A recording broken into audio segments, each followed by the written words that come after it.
You ever get that gut feeling that something's wrong? Like you walk into a room and the air just feels heavier? That's what it felt like being around my wife these past few weeks. Her name is Amanda. We've been together for 5 years, married for two.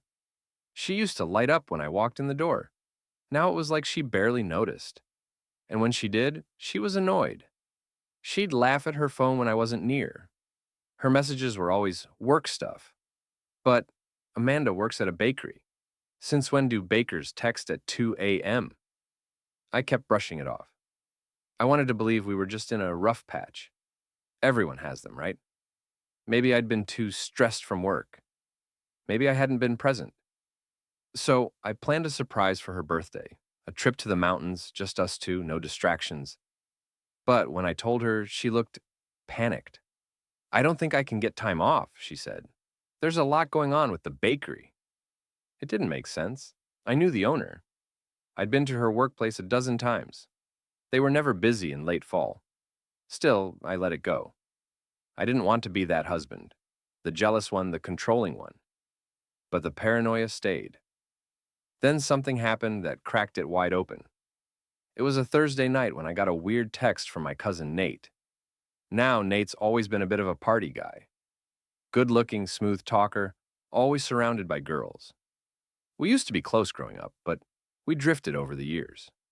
Still, we'd see each other at family stuff. The text just said, "Yo, man, you and Amanda good?" I replied, "Yeah." "Why?" He never responded. Now, normally I'd shrug that off, but my stomach dropped.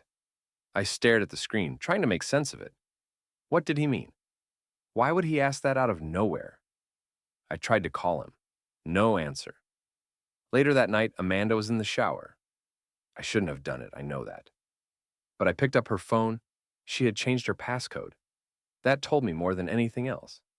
She'd never locked her phone before. When she came out, I pretended nothing was wrong. She kissed me on the cheek like always. But it felt fake, like everything between us had become a performance. The next day, something inside me snapped. I told my boss I was sick and left work early. I just needed to know. Not to accuse, not to fight. Just know. Amanda thought I'd be home at 6. I pulled into our driveway at 2:30. Her car was there. At first, I smiled. Maybe she got off early too. Maybe we'd finally talk, reconnect. I walked in quietly, not wanting to scare her. And then I heard it.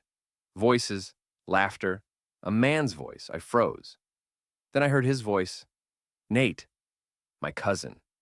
I didn't believe it. I couldn't. Maybe he was just visiting. Maybe they were talking. Maybe. Then I heard the sounds no husband should ever hear. I stood there, completely still, listening to the muffled sounds from the bedroom, my own bedroom. I wanted to scream, break something. But instead, I did something worse. I took out my phone and I hit record. I didn't barge in, I didn't shout. I waited.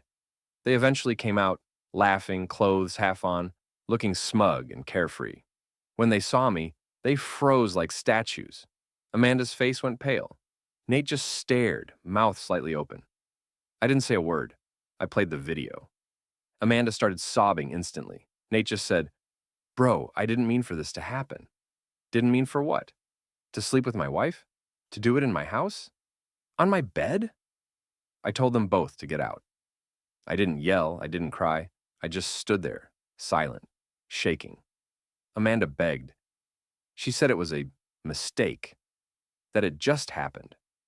But you don't just sleep with your husband's cousin by accident, and you sure as hell don't do it repeatedly. I found messages, weeks of them, photos, plans. They had been meeting while I was at work, while I was out getting groceries, while I was planning our damn vacation. It's been 6 months. I filed for divorce the same week. Amanda tried to fight it at first, but the evidence was overwhelming. Nate got cut off from most of the family. Even his own parents said they were ashamed. I moved to a new place, started therapy. I'm not gonna lie, it's been hard. The betrayal wasn't just from Amanda, it was from family, blood. But I'm healing, and if there's one thing I've learned, it's this. Don't ignore your gut. Love can blind you, but your instincts will whisper the truth. You just have to listen.